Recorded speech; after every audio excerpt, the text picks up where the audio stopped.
Le premier des 3 couples russes dans ce dernier groupe. La catégorie couple, le programme court.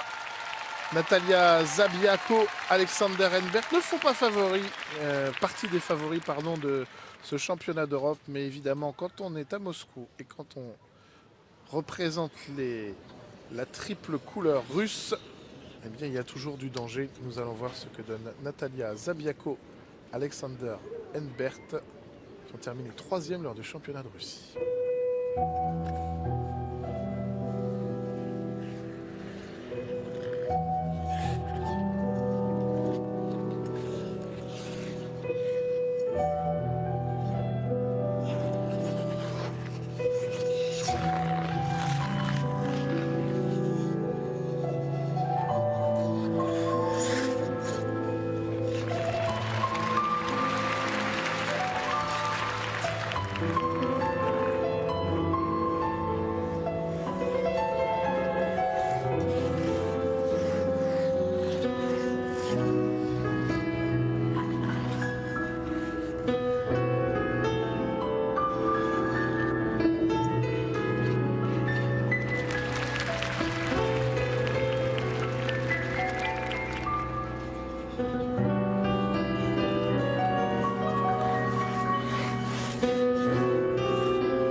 Natalia Zabiako, Alexander Henberg, les Russes qui, au-delà de lignes assez magnifiques, il faut l'avouer, eh bien, n'ont pas fait une seule erreur techniquement parlant. Après, est-ce qu'ils projettent assez? Est-ce qu'il y a assez de charisme? Est-ce qu'il y a assez de personnalité?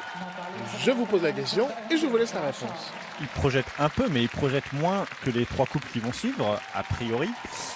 Et que Valentina et Ondrej. Et que Valentina et Ondrej, c'est vrai. Ouais. C'est vrai. Et d'ailleurs, ça va pas être facile à juger pour savoir qui mettre devant. C'est vrai que sur la technique, ça se tient. Moi j'aurais tendance à mettre plutôt les Russes devant sur la technique et derrière en artistique. Et vraiment dans le même point sur le cumul. C'est vrai que techniquement, il y avait une sorte d'évidence. On a vu vraiment, il n'y avait pas de danger, il n'y avait pas. Tout était hautement maîtrisé. Du côté de Natalia Zabiako et Alexander Henberg. D'un autre côté, bien évidemment, quand on est un couple soit chinois, soit russe, L'excellence est jamais très très loin, Nathalie. Hein. C'est quand même des disciplines très très fortes. Ouais, c'est vrai qu'on s'attend à chaque fois à quelque chose d'excellent. Oui, là c'est propre, peut-être un peu trop, Trop près. un peu Propre, voire un peu trop près. lisse. Hein. C'est On vrai, n'a c'est vrai, c'est vrai. pas énormément de surprises, on n'a pas énormément d'émotions non plus d'ailleurs. Hein. On cache rien à nos amis téléspectateurs, donc on va le dire, on a prononcé, vous et moi, le mot mièvre. C'est vrai, un petit poil mièvre. On assume, oui, C'est vrai, on l'a prononcé. c'est un petit poil mièvre. Après, techniquement, c'est bon, faut le Oui, dire, bien c'est sûr. impeccable. Mais voilà, vous avez parlé d'absence d'émotion, c'est pas faux. Ouais. Sur un été 42 en plus, donc normalement une musique qui prend un peu au trip. Mais après, On a le froncement de sourcil, mais on n'a pas l'intention qui va avec. On n'a pas le clin d'œil. Non, ça c'est parfait. c'est juste la qualité de l'exécution qui donne un peu d'émotion dans ce Ouais. programme. Il y a vraiment que ça C'est vrai qui. qu'il y a une belle qualité de glisse. Et puis surtout, ce qui est beau chez eux, c'est qu'il y a énormément de fluidité. C'est-à-dire qu'ils font des efforts et ça ne se voit pas. Ouais. Et Mais ça, après, évidemment, c'est récompensé. Par les juges, Par les oui, juges, les juges ouais. adorent ça. Mais c'est vrai que sur le charisme du couple en lui-même, il peut préférer le quatrième couple russe hein, qui n'est pas présent, mais je pense à Stakova Rogonov. Et puis donc évidemment les deux autres qui vont suivre, Stolba Klimov bien sûr, et Tarasov Morozov. Mais c'est vrai que pour nous et pour vous, fans de patinage, on est ravis de vous proposer ce programme court. Et voyez, ils sont en tête devant Markei Otarek, les Italiens, un petit peu plus d'un point d'avance. Ça reste